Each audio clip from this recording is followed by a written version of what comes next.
Today on Drawbli, Ben is making a breakthrough. click that subscribe button if you're new around here. And comment below with ideas of what we can do to improve as artists. And share your work online with the hashtag Drawbli. Ben, tell me about the breakthrough. The breakthrough. The breakthrough. The breakthrough sounds like an M. Night Shyamalan movie. I'm not Shamalama Ding Dong. So, I feel like I've made a really big breakthrough, specifically in my process, my workflow. So I'm gonna be showing you guys 3 portraits here in this video, where the first, let's say 2 are gonna be what I would consider pretty good, and the last one is not so much. So I'm still trying to figure this out, but I feel like I've made a really big breakthrough in my process specifically. Now, just to warn you, whatever breakthrough you make, I will steal from you, and I will use it for my own advancement and I would success. expect nothing less. So it's kind of hard to describe because it's not like something I can describe in like 2 words or 1 sentence. It might take me a little while to like give voice to it. So I've been working on the early stages of my drawing to kind of bring this back to something that I am really familiar with 3D art when sculpting. The block out, the early stages and primary forms of a sculpture are the most important. So I've been trying to apply that idea to my 2D work as well. So I essentially have 3 steps that I look for in the beginning of my painting. Step 1. Do the sketch. And, don't spend a ton of time on it. Just do a quick sketch. Do an underpaint is step 2 with just solid colors. With solid colors. Yes. And step 3. No, not step 3 yet. Step Calm 2.5. down. Calm down. We're still on step 2. So sketch, underpaint, and for the underpaint, and as you probably noticed with this video, with this painting in general, we started a little into it already. I did notice. And that is because I did not record the beginning of it. And you can see here that this took 40 minutes. I'm not highly polishing these. I'm not, fully rendering them. I'm just keeping them in the early stages because I truly believe that if I can get the painting like 70% of the way there, like mostly finished here in this early stage, I think the rest is gonna be downhill, just like sculpture is. So how, with the base paint, are you getting it 70% of the way there? So you're gonna see it here in this one, because we're starting from the very beginning. The other one started a little into it. So this, I think, will break down the process really well. And this is my favorite out of the 3 that I do in this video, so I think it'll be a good illustration of this idea. Awesome. So here we are doing the sketch. We're keeping everything, relatively rough. God, I can't speak today. And then I'm gonna add the underpaint here. So I'm using the selection tool. I'm filling in a singular base color. I'm doing that for the skin, I'm doing that for the hair, and I'm doing that for the clothes. And then I'm also keying out specific areas like the lips, the eyes, working on those. And then I'm gonna do more underpainting. I'm still underneath the sketch here, and I'm adding in my shadows. And for the shadows, I'm playing with those ideas that we learned during the Ahmed Al-Dori class, shifting the hue, playing with, going away from warm a little more towards cool, which is, naturally what we would expect for outdoor lighting. It's kind of naturally what's happening here. I see that. I'm not sampling colors. I'm trying to stick to like 1 to 2 key colors. So I'm using opposites, orange and green, warm and cool colors. So after I do the underpainting for the shadows, I then start doing some underpainting for some warm colors and some highlights as well. Oh, underpainting for warm colors and highlights as well. So I'm still underneath the sketch while I do all of this. So you'll see me do some warm colors here. I am framing the border of my shadows. This is a stylistic choice that a lot of artists do. I've been playing with it a little more, but you'll see me do more of these warm colors. So I'm warming up the blandness of my face. And I'm using the same brush for everything here. It's just like a simple square brush that I made a long time ago. So I'm using that, and then I'm going back, obviously blending and blurring out these warm tones so they're not quite as brush strokey and ugly. Yeah, well, it looks really good so far. I love your color balance. I really like your first pass too, with just the 2 colors, laying down the lighting. Laying down the shadows, yeah.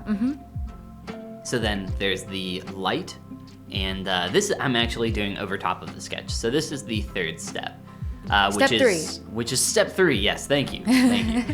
Which is, of course, just overpainting over top of the sketch. So this is to get rid of some of the sketchy lines while just going through and cleaning everything up. So my idea or my strategy is to, during the stages of sketch and the underpaint where I get all the base colors and base shadows in, I want the painting to be like pretty much done at that point. Wow. And then everything that I'm doing in terms of overpainting here is like, you know, just extra stuff that helps to make everything look better. Then I have a confession to make here. What is your confession? That until this moment in this video, I did not know what underpainting and overpainting meant. I mean, I don't know if I made this term up. Ooh. I don't think so. I've probably heard it somewhere before. I didn't know. It just didn't occur to me. Now that I'm hearing it, the logical leap to underpainting under the sketch makes so much sense. I mean, I don't know if I'm using it correctly or if I've heard that somewhere. If you're not, I vote we move it to that because that makes the most sense out of probably anything else there is that exists. Okay, well, there's the next That one. looks awesome. That's 35 minutes. That is a lot of good work in 35 minutes. And that's what I love about this is that you were able to get so far in that efficient amount of time. Very and that is the professional. whole point. I want to spend less time, or let's say more time, focusing on the most important parts of the painting. So I've felt lately like I've been wasting a lot of time in my workflow, kind of jumping around a lot. And by lending some, I spent a lot of time trying to figure out the exact steps that I wanted to do, and there's a lot of trial and error. For example, this piece right here. And the reason that there is some more error during this trial is because the lighting on this piece is very complicated. This is complicated. There is a light source off to the left, there is a light source off to the right, and there is a light source directly in the middle. At least I believe that that is correct. There are a few hints to that. Looking at the nose, because the nose is pretty round, you can see light reflecting from the left, right, and center. The chin is also pretty round, and you can see a few, reflective pieces on there. So it looks like the left light is a little lower, the right light's a little higher. So it was very complicated, and I couldn't just use the same strategy that I had been using for the past 2 portraits that I just did. I see. I couldn't just start painting shadows because I was like, this is very well lit, and there's not a lot of shadows going on. There's not a lot of contrast. Yeah, I agree. I think lacking very defined contrast makes a reference so much harder to interpret and to communicate those subtle shifts in hue and value. I think the more light sources in general just make it, a lot harder as well. Yeah. But yeah, contrast can make things a little easier to define your forms. You can really see where edges are turning and the surface is changing direction. So this one I spent, I think, like close to an hour on it. We'll see the time here in a moment. But the thing that I had to do for this one was just kind of fiddle with it for a long time back and forth to really try to figure out how I can get this to feel more like the portrait while still being in my own style.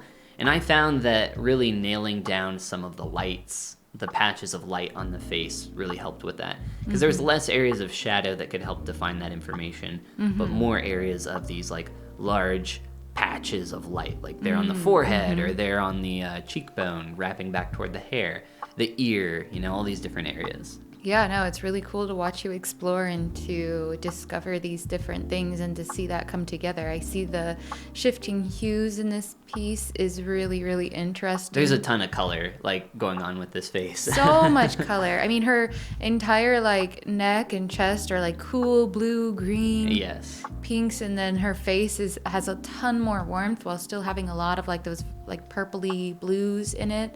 It's crazy, but it's all little subtle shifts, and to communicate that without getting muddy, would be so hard because you've got this one was very cool. difficult. Yeah. And that was not something that I was originally thinking when I went into this piece. So when I got to this stage, I was like, okay, I got to really buckle down and try to nail some of this color variation, or it's just not going to feel like the original. Yeah, I think, and you may or may not agree with this, but for me too, a lot of our journey has been learning so much more about reference and learning what is going to be like a nice, simple reference piece, and finding out the hard way. I found out the hard way more often than not that, oh, this has so much more complexity to it that I just didn't have the eyes to see before. Not that you didn't have the eyes to see this, but that's been my experience. Yeah, being able to choose a reference. Also, that looks awesome, by the way. difficult. I just want to say. Thank you. So that really one's 50 good. minutes. This was my longest one and least successful out of the three. I love the shifts but- and hues. That looks awesome. Yeah, so that's the basics. Start with the sketch. Of course, do your underpainting, getting down the shadows while you do that. A little bit of warmth can be helpful during that stage. And then go to overpainting, starting with highlights first, and then just jumping around to different areas, adding some more information for wherever you want to focus. And the whole purpose and whole goal of this is to only focus on getting the main stuff down in that first 20 to 40 minutes is what I'm aiming for. Wow. Well, beautiful presentation and beautiful work. Thank you for sharing your work. You're welcome. With us today. Of course, yeah. Thank you. I've had so much fun being a guest on this show. Thank you for having me. We have loved having you Yeah, here. thank Me, you. myself, and I Yeah, over here. of course. The co-hosts, all three of us. And if you want to be a guest on Drawbli, click that subscribe button. And comment below with ideas of what we can do to improve. Share your work online with #Drawbli. And this is the part where we say goodbye. Goomba.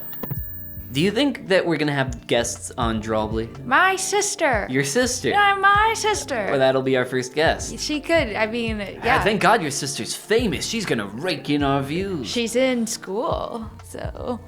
What? Sorry, what?